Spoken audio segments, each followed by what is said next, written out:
Last Saturday, the NDSU men's basketball team returned home after 4 consecutive conference road games, winning each of their last 3, including a down-to-the-wire finish in Grand Forks.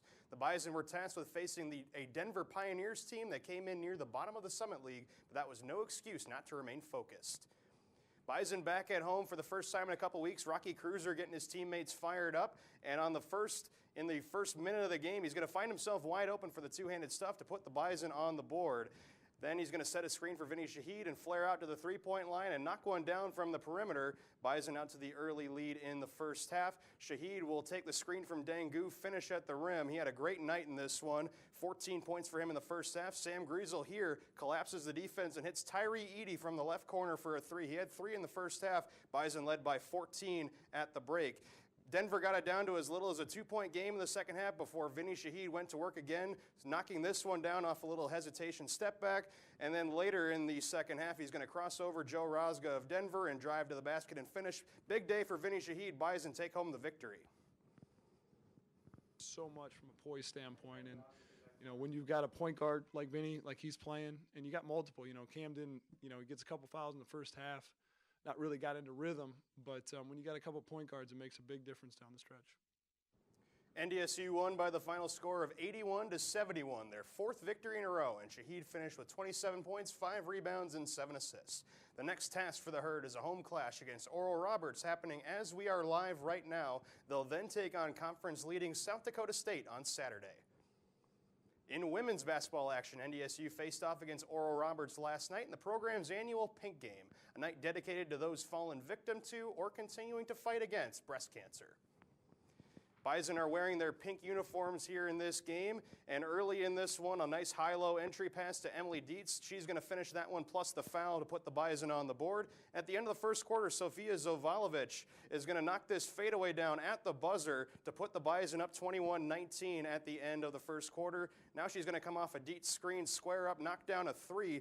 She had a career-high 16 points off the bench in this one. Bison led by 4 at the half. In the second half, however, Oral Roberts would clamp down defensively. Maya Mayberry puts the Eagles in front, and that would ultimately lead to the Eagles taking control of this one. Lakota Beatty knocks this 3 down to essentially seal the deal. Oral Roberts comes into town and earns a hard-fought road victory. Remind everybody that we're a well-balanced team. I think everybody knows Michelle Gajzarova can shoot the ball, and certainly Emily Dietz had her career night last home game. But Sophia also, really played at a great pace today. NDSU only scored 20 points in the second half after scoring 21 in the first quarter alone. Michelle Geislerova also chipped in with 15 points in the effort for the Bison, who will host South Dakota State this Saturday at 1 p.m. This Friday night, the Bison wrestling team will host its final home duel of the season as NDSU takes on South Dakota State at the Shields Center. The team will also honor its seniors stepping onto their home mat for the final time. The Bison are coming off their most dominant win in over a decade, a 47-3 decision over Utah Valley on February 1st. The team recorded 4 pins that night, including West Fargo native Brandon Metz's shocking upset over 11th-ranked Tate Orndorff in the 285-pound matchup.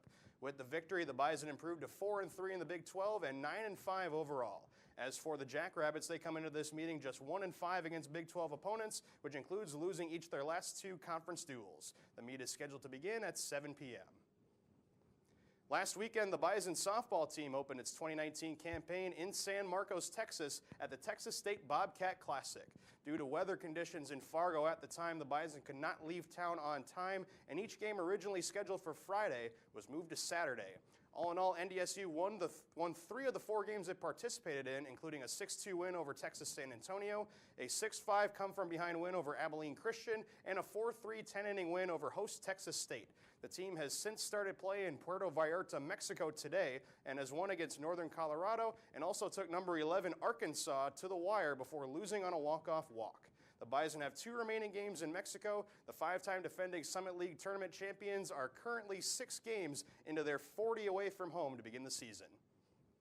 While college softball season is already underway, the NDSU baseball team will start its season this Friday night in Sacramento, California. The team is scheduled to play a 3-game series against the Sacramento State Hornets starting Friday at 8 p.m. Central Time. The Bison have 4 seniors and 11 juniors listed on their roster, returning from a 26-24 campaign in 2018 that saw them fall in the Summit League tournament against South Dakota State to close their season. NDSU has not made an NCAA regional tournament since 2014, and their quest to get back there this season will begin with 25 consecutive road games before returning to Newman Outdoor Field in early April. As the weeks go by, the awards and recognition for Bison thrower Peyton Otterdahl continue to pile up, building on an already extensive trophy case. Otterdahl recently received his 4th Summit League Men's Track and Field Athlete of the Week honor this indoor season, due largely in part to extending his career best in the weight throw at the SDSU Indoor Classic in Brookings, South Dakota. He already owned the longest weight throw in the NCAA this season, but he added 15 inches to his previous best distance. Otterdahl is now top 5 in the NCAA record books for longest weight throw of all time, a distinction he also holds in the shot put event, which no other men's track and field competitor in history can claim. Both the men's and women's track and field teams expect to have competitors in next weekend's Summit League Indoor Championships in Brookings. Now, usually when you think about Bison athletics and successful play, you think more about the football team, but Peyton Otterdahl's proven that theory wrong. Yeah, the track team up here at NDSU has been historically dominant over the past few years, so it's really nice to just finally see someone get recognition. Thanks, Isaac. Stay with us after the break for this week's Bison on the Street. We'll be right back.